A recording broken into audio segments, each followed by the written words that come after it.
یہ آگے میں آپ کو تھوڑا سا جنت کا رویہ بھی بتانے لگا ہوں کہ یہ جنت جو ہے جو کہ اس وقت پورے پاکستان کے سامنے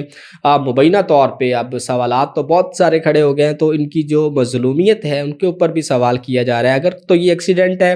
تو اس پہ تو اس طرح کی کوئی بھی ان کی تکالیف سے وہ گزر رہی ہیں، لیکن اس کو اس کہانی کا رخ دینا اور سسرال والوں کو اس بدترین الزامات لگانے جو کہ پاکستانی معاشرے کے اندر بگاڑ بھی پیدا کر سکتے تھے۔ بہرحال جنت کے رویے کی اگر ہم بات کریں، اور یہ اس کی ساس کا کہنا ہے کہ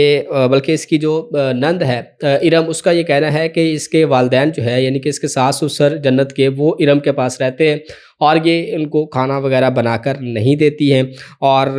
یہ ارم یہ کہتی ہے کہ یہ اس کے ساتھ رویہ کوئی ان کا اچھا نہیں تھا۔ بعض اوقات جنت جو ہے وہ خود اپنے اوپر چھریاں مار کر تھانے میں چلی جاتی تھی اور یہ کہتی تھی جا کر کہ اس کے سسر نے اس کے ساتھ زیادتی کرنے کی کوشش کی ہے، یا ظلم کیا ہے، یا مارا پیٹا ہے، یا اس کو چھریاں ماری ہیں۔ اور کبھی یہ کہتی ہیں کہ واش روم میں جا کر جو ہے وہ سرف پی لیتی تھی، اور اس کے بعد ہم اس کو اسپتال لے کر جاتے تھے، وہاں پر اس کا جو ہے وہ معدہ واش ہوتا تھا، اور اس کے بعد یہ ڈاکٹرز کو کہتی تھی کہ اس کے سسرال والوں کی جانب سے اس کو سرف پلائی گئی ہے اور اس کو مارنے کی کوشش کی گئی ہے۔ اب یہ جب آپ کسی کے اوپر الزامات لگائیں گے اور اپنی سمپتھی لینے کے لیے اس طرح کی حرکات کریں گے، تو ظاہری بات ہے جو آپ کا اصل چہرہ ہے وہ بھی دوسری جو لوگ ہیں وہ بھی آپ کے سامنے رکھیں گے۔ اس کے بعد وہ یہ کہتی ہے کہ 10 سال سے یہ ایسا ہی کر رہی ہے، اور اس نے بعض اوقات جو ہے وہ جعلی طلاقیں بھی بنوا رکھی تھی، اور ہم سے 5 لاکھ روپے کا مطالبہ بھی کیا تھا۔ جنت کی یہ نند کا اس کے اوپر اب الزام ہے۔ اس کے بعد جی وہ یہ کہتی ہے کہ ہمارا بھائی جو عثمان ہے اس کو سسرال والوں نے جو ہے وہ غائب کر دیا ہے، اغوا کر لیا ہے، پولیس کے پاس وہ نہیں ہے، پولیس سے ہم نے اچھے طریقے سے پوچھ گچھ کر لی ہے، یعنی کہ اس سے جو بھی رابطہ کیا تھا پولیس نے اس بارے میں یہ کہا ہے کہ عثمان اس کے پاس نہیں ہے، وہ اکیلا بھائی ہے، اور وہ اس بارے میں پریشان ہے کہ ان کے بھائی کو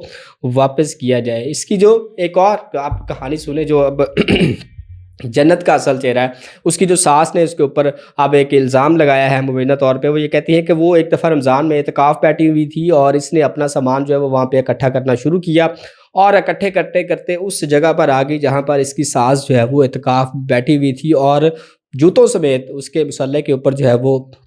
جو اس کی ایک اعتکاف والی جگہ تھی اس میں داخل ہوئی، اور اسے آ کے کہتی ہے کہ تمہیں اس کے علاوہ کوئی اور جگہ نہیں ملی تھی اعتکاف بیٹھنے کے لیے،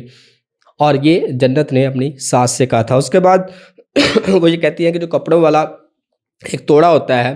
اس نے وہ اس سے قرآن پاک کو بھی ہٹ کیا، قرآن پاک جو ہے وہ کانپ بھی گیا تھا، یہ اس کے ساس کا جو کہنا ہے۔ اور اس کے علاوہ اس کی ساس نے روتے ہوئے یہ بات کہی کہ کپڑوں کا ایک توڑا جو ہے وہ اس نے اس کی کمر کے اوپر بھی مارا تھا۔ اب یہ بھی اصلیت ہے ایک جنت کی جو کہ اس وقت مظلوم بن کر بیٹھی ہوئی ہے۔ بہرحال وہ یہ کہتے ہیں کہ یہ جنت نہیں ہے، یہ اس کے ان گھر والوں کے لیے جو ہے وہ ایک جہنم ہے، دوزخ ہے، یہ اس نے ہمارا گھر جو ہے وہ برباد کر دیا، اور اس نے یہ تمام باتیں حلفاً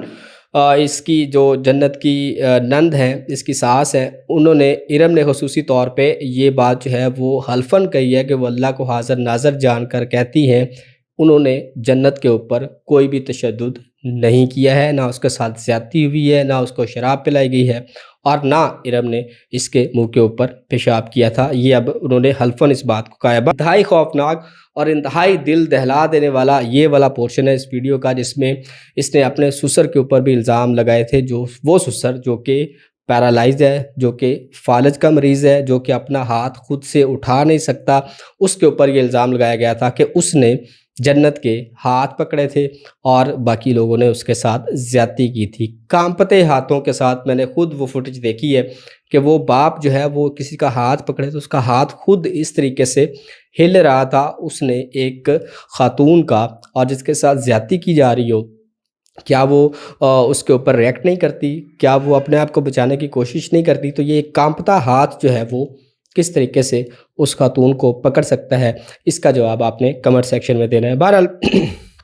وہ بیچارہ جو سسر ہے، جب اس سے سوال کیا گیا کہ آپ کو دکھ نہیں ہوتا، اور اس کے اوپر وہ دھاڑے مار کر رونے لگ گیا کہ دکھ نہیں ہے، اس کے اوپر جو ہے وہ قیامت ڈھائی گئی ہے، اور اس کی عزت کا جنازہ جو ہے وہ اس کی اپنی بہو کے ساتھ نے نکالا ہے۔ انتہائی خوفناک، انتہائی دردناک یہ واقعہ، اور اس واقعے کی جو دوسرا رخ ہے وہ اس سے بھی زیادہ تکلیف دہ تھا، جو کہ میں نے آج آپ کے سامنے رکھا ہے۔ ویڈیو تھوڑی سی لمبی ہوگی ہے، لیکن